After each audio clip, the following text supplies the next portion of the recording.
Assalamualaikum anak-anak. Hari ini kita akan membahas tentang obat generik dan obat esensial. Pertama, kita bahas obat esensial dulu. Pedomannya kita akan melihat di Keputusan Menkes RI tahun 2013. Kalau misalnya yang di buku itu yang lama, kita pakai peraturan yang baru tahun 2013. Ada linknya di Kementerian Kesehatan .go.id tentang daftar obat esensial nasional. Apa sih yang dimaksud obat esensial? Obat esensial itu obat terpilih yang paling dibutuhkan untuk pelayanan kesehatan. Ibu ulang, obat terpilih yang paling dibutuhkan untuk pelayanan kesehatan. Mencakup upaya diagnosis, profilaksis, terapi, dan rehabilitasi. Dan obat ini harus tersedia di fasilitas kesehatan. Apa sih itu fasilitas kesehatan? Fasilitas kesehatan itu seperti rumah sakit, puskesmas. Nah, pemilihan obat esensial ini didasarkan atas kriteria-kriteria. Pertama, obat ini harus memiliki rasio manfaat resiko. Maksudnya, obat ini harus lebih besar manfaatnya dibandingkan resikonya. Kedua, mutunya harus terjamin. Maksudnya, obat ini sudah lulus uji stabilitas dan uji bioavailabilitas. Ketiga, obat ini harus praktis dalam penyimpanan dan pengangkutan. Keempat, praktis dalam penggunaan dan penyerahan. Kelima, harus menguntungkan dalam hal kepatuhan dan penerimaan oleh penderita.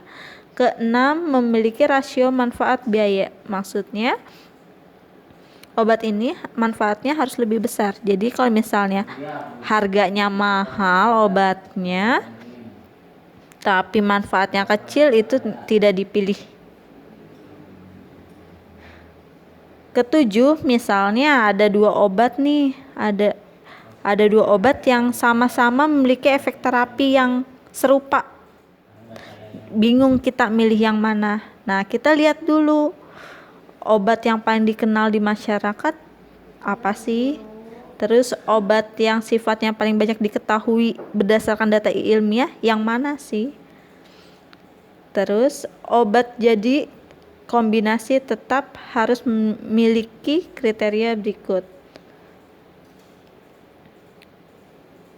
Pertama, obat hanya bermanfaat bagi penderita dalam bentuk kombinasi tetap. Terus untuk antibiotik kombinasi tetap harus dapat mencegah atau mengurangi terjadinya resistensi dan efek merugikan lainnya. Kalian bisa baca. Terus penerapan konsep obat esensial. Penerapan konsep obat esensial itu dilakukan melalui, dia itu pertama, obat esensial ini ada di daftar obat esensial nasional atau yang kita kenal DOEN, ya. Kedua, pedoman pengobatan.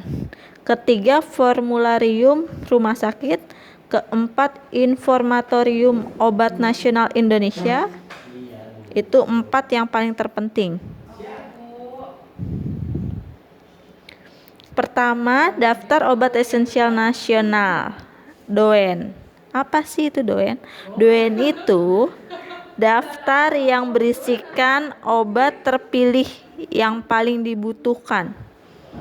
Ya, jadinya ada obat-obat yang terpilih dan didaftarkan di daftar obat esensial nasional ini. Dan DOEN ini merupakan standar nasional minimal untuk pelayanan kesehatan. Ini contoh DOEN. Kedua, di pedoman pengobatan juga ada, tapi bedanya kalau di pedoman pengobatan itu ada diagnosisnya.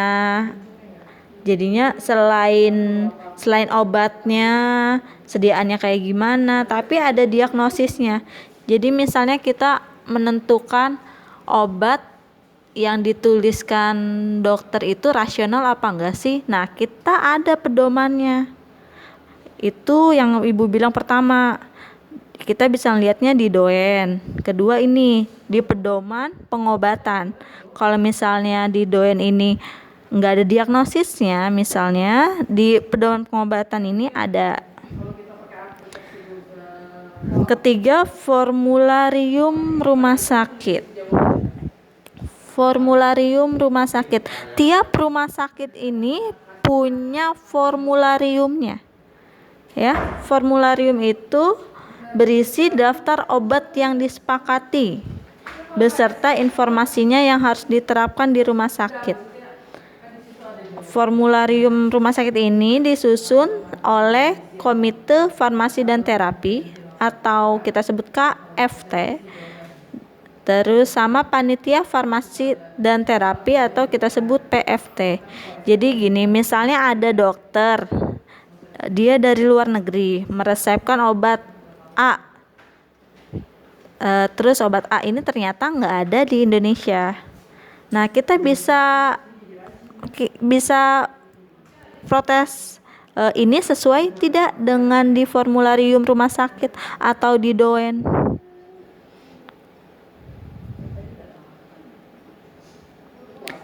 Terus ada lagi Informatorium Obat Nasional Indonesia atau IONI.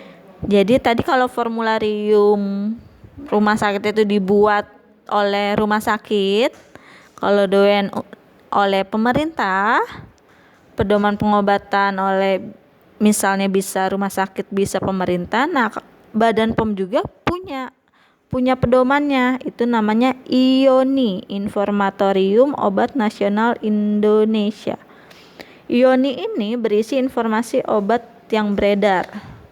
Jadinya nggak asal kalian ngambil searching, ambil di Google, di artikel, nggak kayak gitu. Tapi kalian bisa lihat, misalnya kalian mau lihat di Badan POM, cek aja ya di Badan POM, atau kalian mau lihat di doen, cek aja. Nah, doen ini setiap 2 tahun direvisi ya, berdasarkan Undang-Undang Nomor 36 Tahun 2009. Revisi doen dilaksanakan secara periodik setiap 2 tahun. Sebelumnya setiap 3 tahun sekali, tapi sekarang menjadi 2 tahun. Oke, materinya sampai ini dulu. Apakah ada yang ditanyakan? Apakah sudah paham? Kalau misalnya ada yang mau ditanyakan, silakan komen di classroom masing-masing ya. Terima kasih.